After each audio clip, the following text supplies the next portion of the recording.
He thought pretending to be in a coma would reveal the ugly truth about people.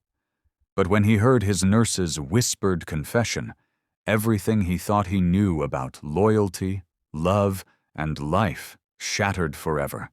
The sterile white walls of Crestwood Private Hospital gleamed under the flicker of fluorescent lights, where money bought privacy and silence better than any security system could.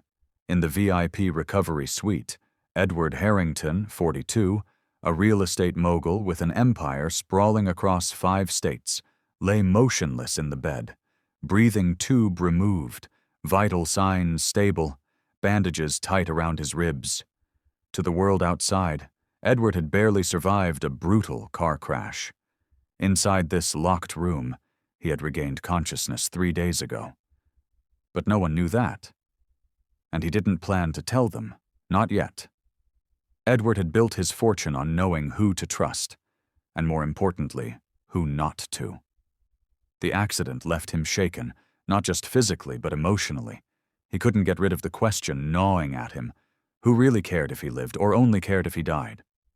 So he made a decision, cold and calculated. Stay silent. Pretend to be unconscious. Watch. Listen. Learn. Doctors came and went, murmuring about prognosis and progress. So did lawyers, checking on his will. Business partners, talking more about control of his assets than his recovery. And even distant family members, whispering about potential inheritances. Each visit stung more than the broken ribs ever could. Maybe it's time to prepare, just in case he doesn't make it, a cousin muttered one afternoon, thinking he couldn't hear. Edward lay still, anger burning deep beneath the surface. He had built his kingdom from dust, fought every battle alone, and here, lying powerless in a hospital bed, he realized he was utterly, completely alone, or so he thought. Late one evening, when the corridors had emptied out and the rain battered the windows like ghostly hands, his assigned night nurse entered quietly. Samantha Leigh, 30. She was new. He vaguely remembered hiring her team after reading her clean, impressive record. She wasn't like the others. No flashy smiles, no fake laughs, just quiet, efficient care. Edward expected her to do the same routine: check monitors, change IV bags, leave. Instead, she pulled the chair close to his bed and sat down. And after a long, trembling pause, she began to speak.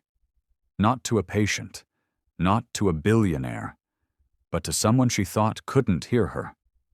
"I'm sorry you're alone tonight," she whispered, her voice raw. "I know what that feels like." She wiped a tear away quickly, embarrassed even though no one could see. "I lost my dad in this hospital 6 months ago. He died, believing no one cared. I promised myself I would never let someone feel that way again if I could help it." She reached out and lightly brushed Edward's hand. "You're not alone. Not tonight.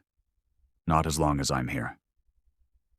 Edward's heart slammed painfully in his chest, not from injury, but from something deeper. In all his years of wealth and success, no assistant, no business partner, no so-called friend had ever spoken to him like that. Not for gain, not for appearances, just for humanity. And in that fragile, stolen moment under the humming hospital lights, Edward Harrington realized the greatest riches he had spent his life chasing were nothing compared to the value of a heart that stayed loyal even when no one was looking. And for the first time in decades, the mighty titan of industry lying in that bed felt small, felt seen, felt something close to hope. But this was only the beginning, because Samantha's quiet confession wasn't the only truth waiting to crack his world open. And by the time the sun rose, everything Edward thought he knew about loyalty, love, and life would be ripped apart forever. The rain outside grew heavier, tapping against the windows like 1,000 urgent hands. Samantha sat by Edward's bedside longer than she probably should have. Nurses had rounds, duties, rules.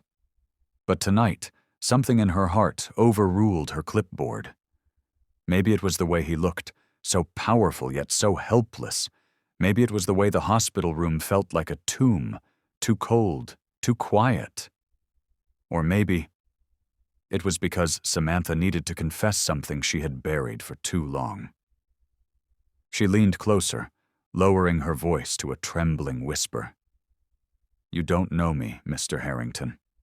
Not really, but you saved my life once, and you didn't even know it."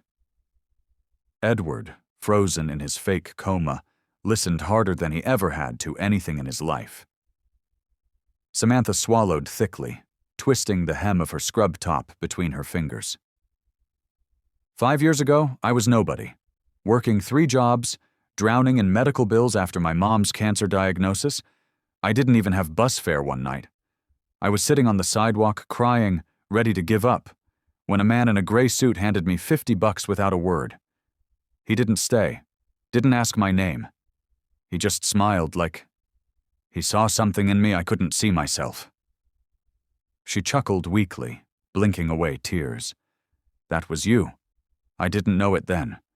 But when I saw you the first day here, when they wheeled you into this room, I recognized you." Edward's chest tightened painfully. He barely remembered the night she spoke of. So many nights, so many passing faces, but to her, it had meant everything. "I used that $50 to get home, to keep working, to finish nursing school, and now, I'm here." She reached out again, squeezing his hand gently. "So you see, you're not just a rich man lying in a hospital bed to me. You're the reason I'm standing." Edward felt a tear threaten to slip down his own cheek, and it stunned him. When had he forgotten how to cry? When had he hardened his heart so much that simple kindness seemed like ancient history? Samantha shifted in her seat, thinking he couldn't hear, didn't know. But every word etched itself into Edward's soul like a blade carving a new path. "You changed my life, and now, I'm not leaving until you know someone's rooting for you, no matter what." She pulled a worn, folded photo from her pocket, of herself in her graduation gown, holding her diploma high, and tucked it under his hand. "Just so you know, you didn't save a nobody. You saved a fighter." And as she sat there, quietly humming a lullaby her mother used to sing, Edward realized this wasn't just about exposing who was loyal or greedy. This was about facing the man he had become, and the man he could still choose to be. But neither of them knew yet. The greatest test of all was coming. Because when the truth about Edward's coma came crashing down, Samantha's loyalty would face a storm fiercer than either of them could imagine. And Edward would have to decide if he was willing to fight for something richer than any fortune he ever built. A real, lasting redemption.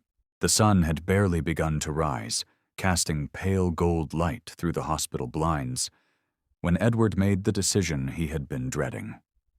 He couldn't stay silent anymore. Not after hearing Samantha's confession. Not after feeling the weight of what she had unknowingly given him back. Faith, hope, a second chance. He had faked helplessness to uncover betrayal, but now he needed to reveal himself, not to expose others, to honor her. Later that morning, as Samantha returned for her shift, balancing a tray with fresh linens and new medications, Edward took a slow, careful breath and moved his hand, just enough to knock the tray slightly from her grasp. Startled, she gasped, the linens tumbling to the floor. Her eyes snapped to his face and froze. Because for the first time, Edward's deep green eyes weren't glassy or distant. They were awake, alert, and looking straight at her. "Good morning, Nurse Leigh," he rasped, his voice rough from disuse but filled with unmistakable warmth. The tray clattered to the ground as Samantha staggered back, covering her mouth in shock. Doctors and nurses rushed in seconds later, alarms beeping furiously. Chaos exploded around them. Tests, questions, more tests. Everyone wanted answers. How had he woken up? When? Was there brain damage? Edward answered carefully, allowing them to assume he had only just regained full consciousness. He wasn't proud of the lie. But some truths, the ones that truly mattered, needed to be spoken face to face, without hospital politics swirling like vultures. And first, he needed to speak to Samantha. That afternoon, when the commotion died down and visitors thinned out, Edward asked for her alone. Nervously, she approached his bedside. Her hands fidgeted with the hem of her scrub top, her heart hammering against her ribs. "Mr. Harrington," she began, voice shaking. I'm so sorry if I said too much when I thought you couldn't hear." He lifted a hand weakly, silencing her. "Samantha," he said slowly, every word weighed with emotion. "You didn't say too much. You said everything I needed to hear." Tears welled in her eyes. He reached into the bedside drawer and pulled out the crumpled graduation photo she had tucked under his hand the night before. Holding it up gently, he smiled for the first time in what felt like years. "You think I saved your life once? You've been saving mine every day you showed up here. Kindness first, questions later." Samantha broke then. All the worry, all the guilt, all the loneliness she thought she'd hidden so well. It spilled out in silent tears sliding down her cheeks. Edward squeezed her hand with the little strength he had. "I pretended to be asleep," he confessed softly. "I thought I needed to find out who would betray me. Instead, I found the one person brave enough to care when it looked like no one was watching." Outside the room, hospital staff whispered. News had spread. Edward Harrington, the untouchable billionaire, was awake. And no one had missed how the first name he asked for wasn't a lawyer, a business partner, or a politician. It was Nurse Samantha Leigh. But inside the hospital room, none of that noise mattered. There was no fortune between them, no fame, no facade, just two wounded hearts, stitched together by kindness stronger than any contract could bind. Yet neither of them knew. The world outside was about to test them harder than ever before. Because Edward's coma deception wouldn't stay a secret for long. And when the truth exploded into the public eye, it would threaten to destroy not just Edward's reputation, but Samantha's future too. And the fight to save what they had found was only just beginning. It didn't take long. Within 48 hours of Edward's awakening, a leak hit the media.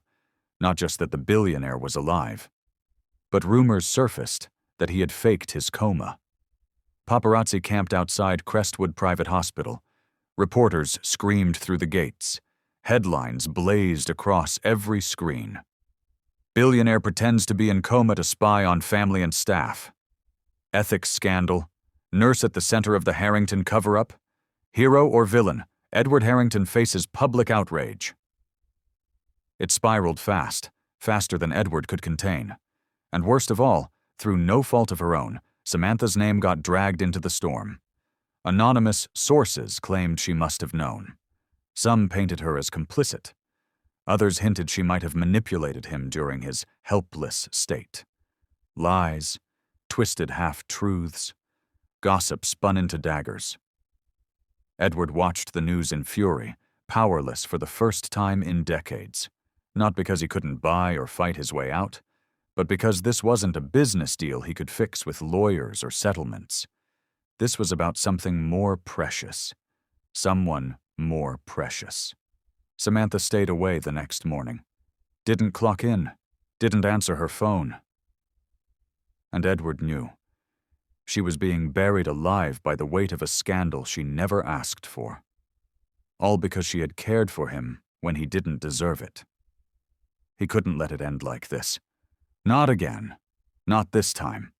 Against doctor's orders, Edward checked himself out of the hospital that afternoon, hobbling, stitched up, furious, and went straight to find her. It took hours. He searched shelters, food banks, her tiny apartment in the rougher part of town. Until finally, at a battered community park where Samantha used to volunteer, he found her.